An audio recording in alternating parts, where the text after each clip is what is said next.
when you're in healthcare. And I think one of the best ways you can do, especially if you're already an entrepreneur and owning your own practice, is to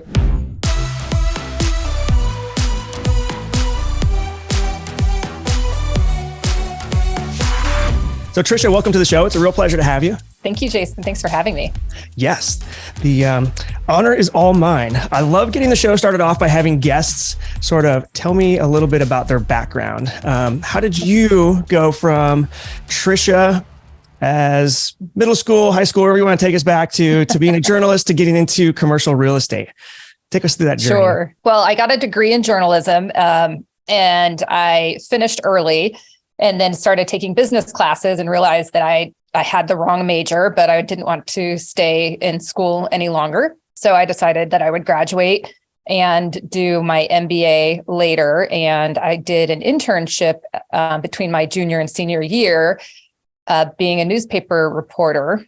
Didn't really enjoy it. I mean, had fun parts, of course, but thinking that of doing it day in and day out for the course of my career, it didn't excite me. So I went into technical writing and ended up working for software companies because they were at the time the place to be. They were fun. But after the third one saying that they couldn't make payroll, I decided that I would probably needed to switch careers. And I went into real estate, which was even more entrepreneurial because then you go on commission. So I think I've always been sort of drawn to being my own boss and being able to be compensated for my performance. I, waited tables all through high school and college, and that was much more fun and interesting and paid better than getting paid minimum wage for working at a retail store or something like that. So I've always been really drawn to the performance-based atmosphere, and entrepreneurship is obviously that. So I got into commercial real estate and ended up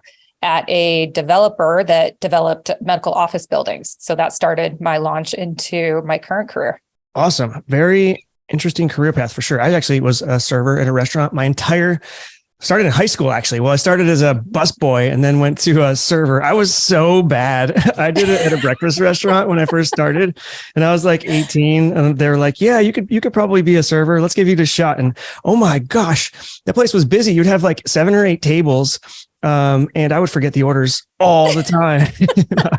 It's amazing. It is interesting. I mean, when you put people, food, money, alcohol all together and, hope for the best. But yeah, I mean, serving is a skill, and you definitely know now on the other side of it when you have a server that's enjoying themselves and one that's not. And yeah, I mean, unfortunately, that's such a high turnover rate. I don't know that you can choose a lot, but it is a skill. And those that are really good at it, I think they get paid better than those that are not. Yeah, for sure. And the proof is in the pudding. I went from being terrible to actually becoming pretty darn good, where like I could memorize a bunch of tables orders, and it's all about just practice and training, which is great. You can always up your skill level in pretty much anything you're doing, whether it's table waiting or commercial real estate, which is what you're doing now. So how did you get that job with the first real estate broker? Paint that sort of like that timeline for us, because you got a certification in CCIM, Certified Commercial Investment Member, which actually this came on my radar not too long ago. So I'm curious to learn about that. But how did that real estate progression work for you? Did you get the MBA first and then get into real estate, or was it real estate first, then MBA, and then where did the certification come in, and how did you get that first role? So at the same time, while I was getting my MBA, I was working in the leasing department of this medical office developer, and I got the job because they were building a new medical office building next to a very new hospital. So they needed a market research report. So I did that as a freelance job, and then was hired into the leasing department. And really the first 2 years there, I just spent learning, making a lot of mistakes, grinding through deals. I remember the first lease I ever got signed. My boss at the time was I think she was laughing and also like trying not to be super mad at me because I had to go and get it signed 3 times because I kept forgetting a signature. And then also a signature has to be notarized. So I went and bothered this doctor 3 times because I didn't know what I was doing.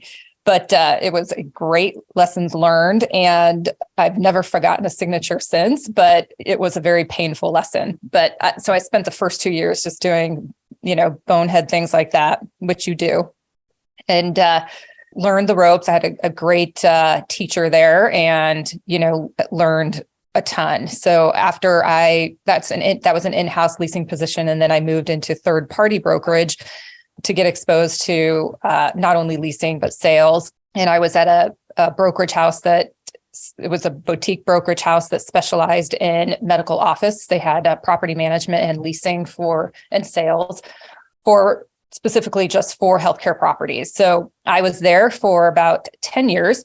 And during that time is when I got the CCIM designation.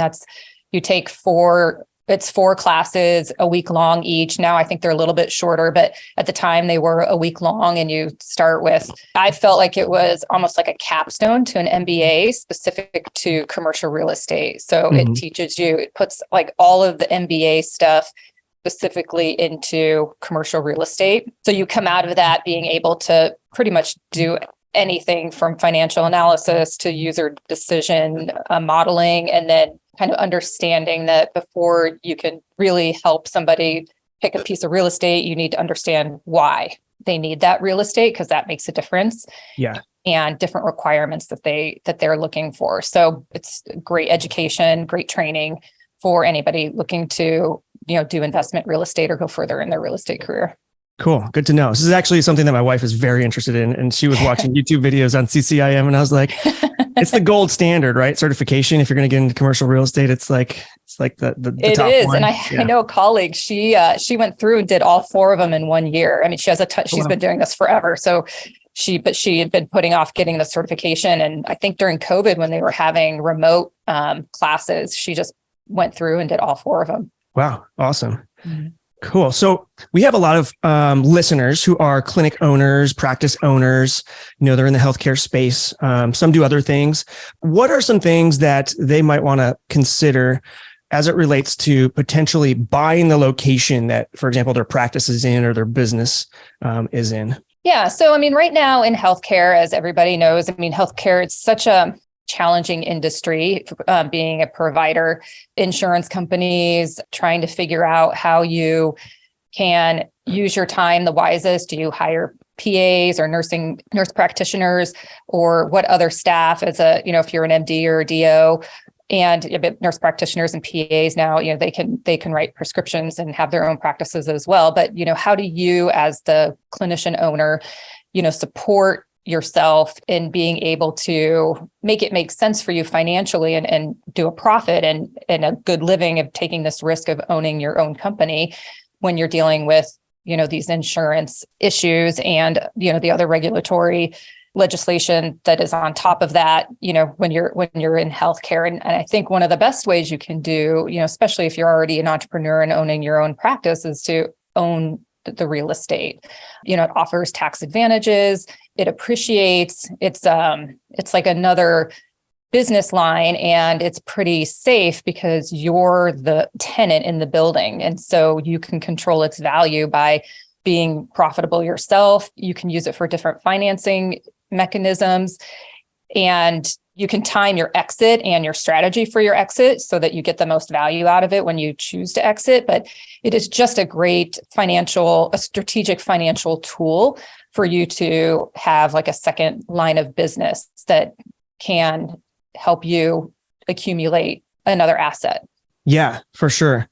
Do you know much about the whole sort of like the in-depths of the tax benefits? The way I understand it, right? Like, so if you buy a piece of commercial property, the land and sort of the building are sort of separated, and the building is depreciated over, I think it's 30 years typically. Mm-hmm. And so the value of that building, is basically subtracted from your tax liability, or the depreciation value is subtracted from your tax liability every year. Does that sound about right? Is that yeah.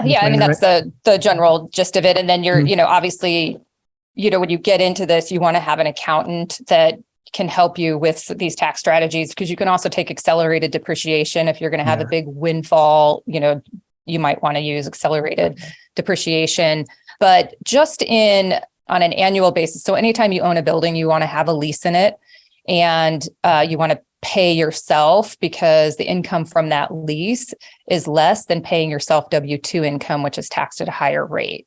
So, there's just different ways of, you make the same money, but it can be taxed in different ways. So there's just different strategies for that. Awesome. Yeah, there's a lot of different things to consider. I hadn't even thought about that, paying yourself the lease instead and reducing the W-2. Interesting thought there.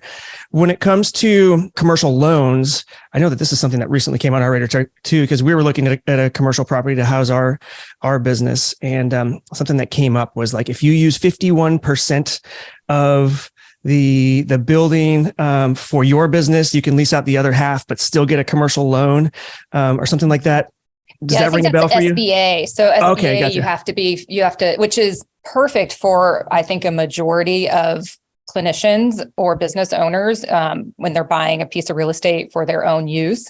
If you're going to occupy 51% of it, the SBA is probably the best small business loan provider out there.